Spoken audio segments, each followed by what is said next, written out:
Hello, today we're going to be talking about patterns, the different kinds that are out there, how you prepare them before you cut out your fabric, and we'll just get into it. There's different kinds, whether you're making apparel, bags, crafts, everything quite often has a pattern. When I first started out, I did mostly clothing, so that's what I have for the tissue paper styles. Often they'll come in a package. You'd have to cut it out using your paper scissors, and then you would iron it because they'd be quite wrinkly, and the iron actually quite nice. You can still buy a lot of tissue paper ones at the stores. You would pin it onto your fabric, pin well because it was flowy and moved, and you wouldn't want to make a mistake cutting. Clothing will often come with which way to place on your fabric, in this case with the grain, which means the length of your fabric, so that the stretch of your fabric will go a particular direction. Often patterns, especially clothes, will come in different sizes that you'd cut out to match what you're needing. Some of them, this one doesn't have it, but if you want to say, pretend this is dress and you want to lengthen the dress, they'll often have a line where you would cut that, lengthen it or shorten it by however many inches you need, attach it together again, or mark your lines, and you can cut out following those new lines. Nowadays, you'll find more of PDF style that you would purchase on the computer and print out. These are some of my latest ones I've gotten, and so I print them now as a book. I can mark the changes I make in them very easily. I can reprint if I need to. It's easy to have beside me. I used to just use my phone, but I found it would turn off, or I would get a call and then I'd have to switch back to what I was doing. This way, I just store it with my pattern. When you print, just make sure that you always set your printer to actual size or 100%. And often they'll come with test squares that you can measure after you print the first sheet. You would cut them and attach them in the areas that they say. In this case, there was originally one piece and set to cut on the fold, and to make life a little easier, especially if you're trying to place it over a pattern on the fabric, or just want to know exactly how much fabric you're going to use before you put another piece here, I just mirrored the image. I printed it twice, flipped one over, and attached it.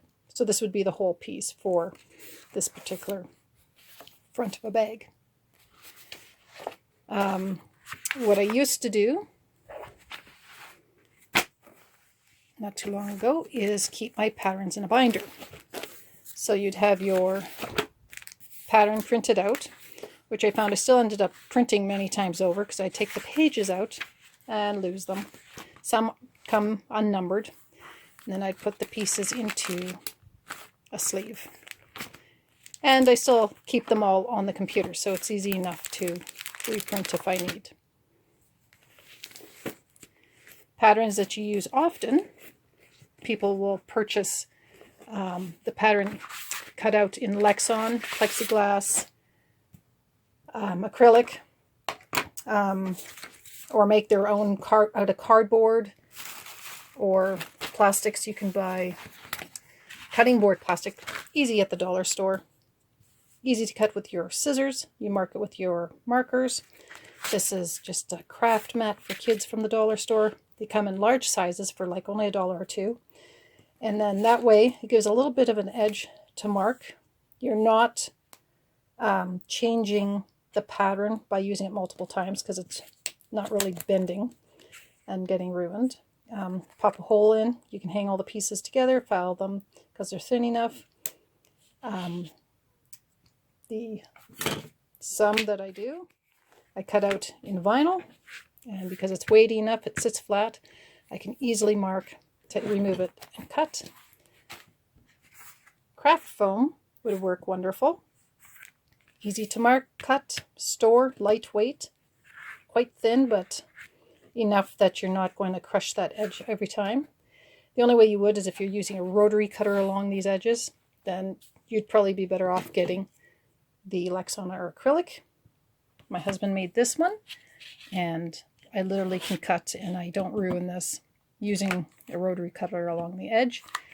And then I use knives right in here, pens to mark the circles. Very easy, but a little bit more to store. But if you're making something over and over again and you don't want it to wear out, that's a perfect option.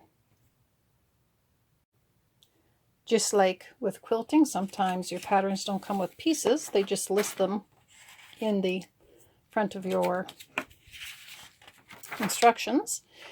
In this case, you're talking a couple of squares or rectangles.